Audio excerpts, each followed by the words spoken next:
ओम नमो भगवते वासुदेवाय। श्रीमद् भागवत महापुराण दसम स्कंद 74वां अध्याय। राजा युधिष्ठिर के राजस्व यज्ञ में श्री कृष्ण जी की अग्र पूजा और शिशुपाल वध वर्णन।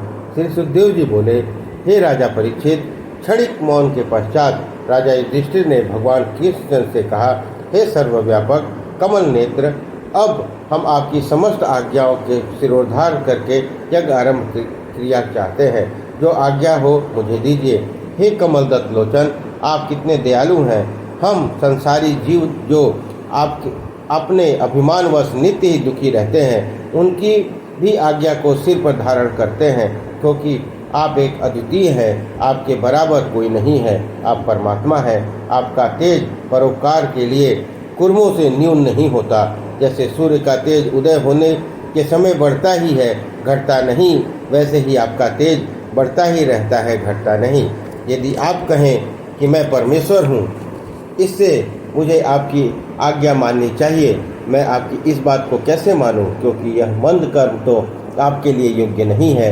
हे मधु वंशोत्पन्न श्री कृष्णचंद्र, अजित जैसे अज्ञानी पुरुषों के देह में अहंकार और देह के साथ ममता रहती है, उसी प्रकार आपके भक्तों को मैं तेरा, मैं मेरा, यह बुद्धि नहीं होती। हे सुखदेव, श्री सुखदेव जी बोले, हे राजन, राजाओं में उत्तम परीक्षित, राजा युधिष्ठिर ने भगवान श्री कृष्णचंद्र से यह बातें कह उनकी सम्मति ले यज्ञ करने के योग्य वसंतादित काल में वेद को पढ़ने वाले योग्य ब्राह्मणों को होता, उद्गाता, ऊर्ध्वरु इत्यादि का वर्णन किया।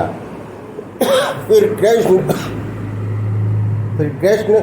कृष्ण द्वयापन महर्षि वेदव्यास, भारद्वाज, सुमंतु, गौतम, वशिष्ठ, च्यवन, कर्ण, मैत्रेय, कृष, त्रित, विश्वामित्र, वामदेव, सुमति, जयमती, कृतु, पैल, पराशर, गर्ग, वैशंपायन, अथर्व, कश्यप, धौम्य, परशुराम, भार्गव, आसुरी, वृतिहोत्र, मधुछंदा, वीरसेन, अकृतवाण, इस प्रकार के बुलाए हुए द्रोणाचार्य, भीष्म जी, कृपाचार्य आदि ऋषि पुत्रों सहित राजा धृतराष्ट्र, बड़े बुद्धिमान विदुर जी वहां आकर सुशोभित हुए, तथा उनके अतिरिक्त और भी यज्ञ देखने के लिए ब्राह्मण, क्षत्रिय, वैश्य, शूद्र सब राजा, उनके प्रधान दीवान आकर वहां बैठे। ब्राह्मणों ने यज्ञ करने की भूमि को स्वर्ण का हल चलवाया। भूमि का शोधन कर राजा युधिष्ठिर ने को यज्ञ की दीक्षा दी। इस प्रकार अवकाश से उतरकर ब्रह्मा और महादेव उसमें सम्मिलित होने के लिए आए हैं। फिर गणों सहित सिद्ध, गंधर्व, विद्याधर, बड़े बड़े सर्प, मुनीश्वर, यक्ष, राक्षस, खग, किन्नर और चरण, इनके भी समूह वहाँ पहुँचे। जितने राजा लोग आए थे, उन सबकी स्त्रियां भी पांडु पुत्र राजा युधिष्ठिर के राजसूय यज्ञ को देखने आई थी। हे महाराज परीक्षित, इस बात का कोई आश्चर्य न करे, क्योंकि हरि भक्त की सब बातें सिद्ध हो सकती हैं।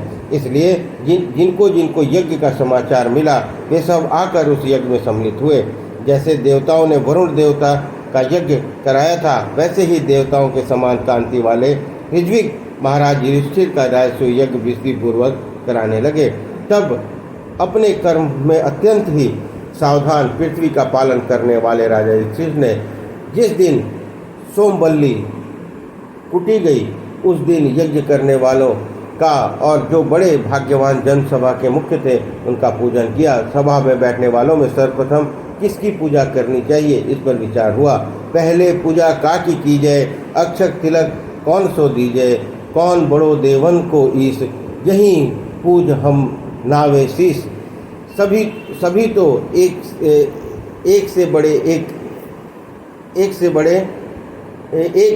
एक बड़े हैं, इसको किसको कहा जाए।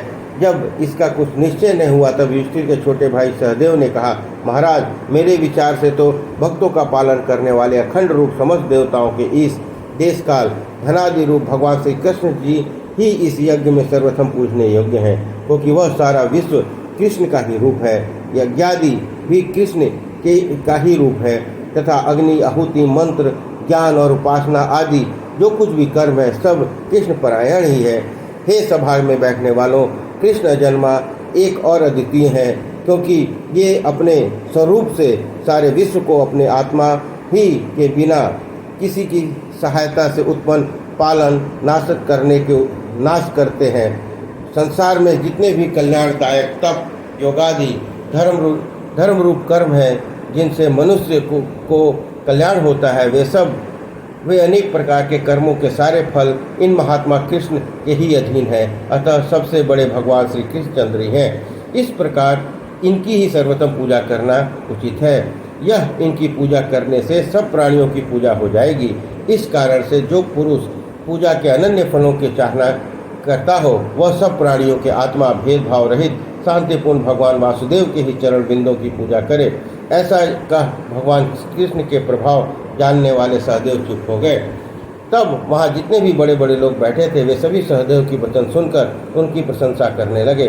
तुम्हारा कहना सत्य है, स्नेह ही विह्वल हो। अत्यंत ही प्रसन्न होकर राजा युधिष्ठिर ने उन ब्राह्मणों के कहे वचन सुन और सभा में बैठे हुए पुरुषों को हृदय का अभिप्राय जानकर इंद्रियों के प्रेरक भगवान श्री कृष्णचंद्र का पूजन करने लगे।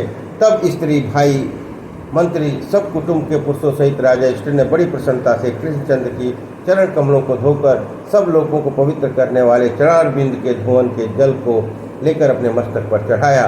फिर पीले रेशमी वस्त्र और बहुमूल्य आभूषणों से श्री कृष्णचंद्र की पूजा कर आंसू भरे नेत्रों से बहुत देर तक खड़े खड़े श्री कृष्ण जी की ओर देखते रहे, अर्थात उनका दर्शन करते रहे, परंतु उन्हें तृप्ति न होती थी। जब इस प्रकार राजा युधिष्ठिर ने भगवान श्री कृष्णचंद्र के पूजन कर उनका दर्शन किया, तब तो वहाँ पर उपस्थित सब लोग कृष्ण जी को हाथ जोड़कर नमो नमः और जय जय शब्द करके उन पर फूलों की वर्षा करने लगे। हे महाराज, तब श्री कृष्ण जी उस पूजा प्रतिष्ठा को देख बारंबार उनके गुणों की प्रशंसा सुनकर दमघोष के पुत्र राजा शिशुपाल क्रोधित हो गया। वह ईर्ष्या से कातर हो निर्भयता पूर्वक हाथ उठा कृष्ण जी को कुवाक्य कहने लगा। उसने कहा, हे पात्र के जानने वालों के श्रेष्ठ सभापतियों, भला यह कृष्ण पूजा के योग्य है? कदापि नहीं। फिर आप लोग इस बालक सहदेव की बात में कैसे मान गए?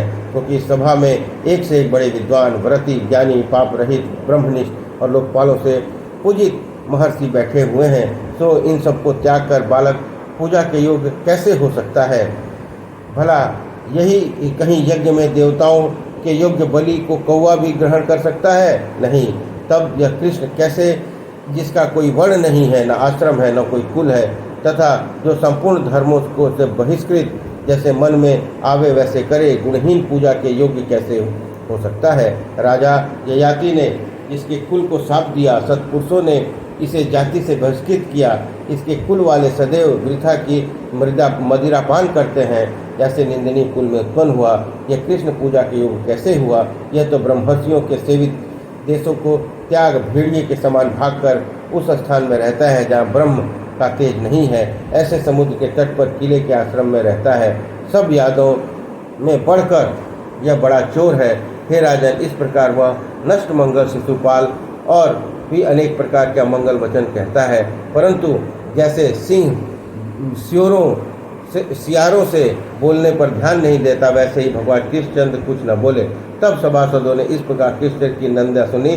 तब वे अपने कान बंद कर अत्यंत ही क्रोधित हो शिशुपाल को गाली देने लगे, क्योंकि भगवान की निंदा सुनकर अथवा भगवत परायण पुरुषों की निंदा सुनकर जो पुरुष उस स्थान से न उठ जाए, वे अपने पुण्य को भ्रष्ट कर नरक में गिरते हैं। इसके उपरांत हे परीक्षित, क्रोध से उत्तेजित होकर पांडु के पुत्र मत्स्य देश और सूर्य देश के राजा अपने अपने अस्त्रों को उठाकर शिशुपाल को मारने चले। शिशुपाल ने भी निशंक होकर श्री कृष्णचंद्र के पक्षपाती राजाओं को मारने के लिए ढाल और अत्यंत तीक्ष्ण धार वाली तलवार उठाई। तब यह मेरा पार्षद है और मेरे ही समान बलवान है, यह सबको मारेगा, इससे मैं ही इसको मारूं, यह विचार कर उसी समय उठकर भगवान कृष्ण ने अपनी ओर से राजाओं को निवारण करके सम्मुख आते हुए अपने बैरी शिशुपाल का सिर छुरे समान पैनी धार वाले चक्र से काट दिया। उस समय बड़ा ही कोलाहल शब्द हुआ और शिशुपाल के पिछलगु राजा जीवन की रक्षा करने को भाग गए। शिशुपाल के देह में से निकली हुई ज्योति सबके दिखते देखते ही कृष्ण ने वैसे ही मिल गई जैसे आकाश से गिरे हुए पृथ्वी में मिल जाते हैं। ये राजन, शिशुपाल का वह तीसरा जन्म था। पहले जन्म में वह हिरण्याक्ष और हिरण्यकश्यप हुआ, दूसरे जन्म में राजा रावण कुंभकर्ण हुआ, तीसरे में शिशुपाल और दंतवक्र हुआ। इस प्रकार तीनों जन्मों में भगवान से बैर बुद्धि किए चला आया था, जिससे तन्मयता प्राप्त होकर वह उसी रूप में मिल गया। जो जैसी भावना करता है उसका वैसा ही जन्म होता है। इसके पश्चात चक्रवर्ती राजा युधिष्ठिर ने यज्ञ करने वाले ब्राह्मणों को, सभा में बैठने वालों को बड़ी दक्षिणा दी। विधि पूर्वक सबका पूजन करके एक ज्ञान स्नान किया। योगेश्वरों ने ईश्वर श्री कृष्ण ने राजा युधिष्ठिर का यज्ञ सिद्ध करके सुहृदों को विनय से कितने मास पर्यंत वहाँ वास किए। पश्चात जाने देने की इच्छा न करने वाले राजा युधिष्ठिर की आज्ञा मांग सामर्थ्यवान देवकी नंदन श्री कृष्णचंद्र अपनी स्त्री पुरुषों को साथ लेकर द्वारकापुरी में आए।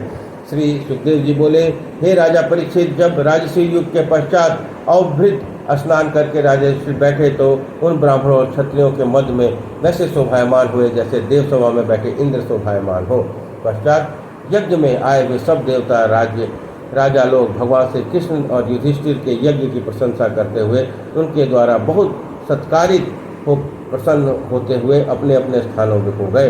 परंतु कौरवों के कुल में कलियुग रूप कुल का नाशक धर्मदेशी दुर्योधन पांडु पुत्र महाराज युधिष्ठिर की इस बढ़ी हुई शोभा को देखकर अपने मन में कुढ़ गया। जरासंध को मरवाकर श्री कृष्ण जी ने 20,800 राजाओं को बंदीगृह से मुक्त किया, जिससे राजा युधिष्ठिर का यज्ञ हो सका।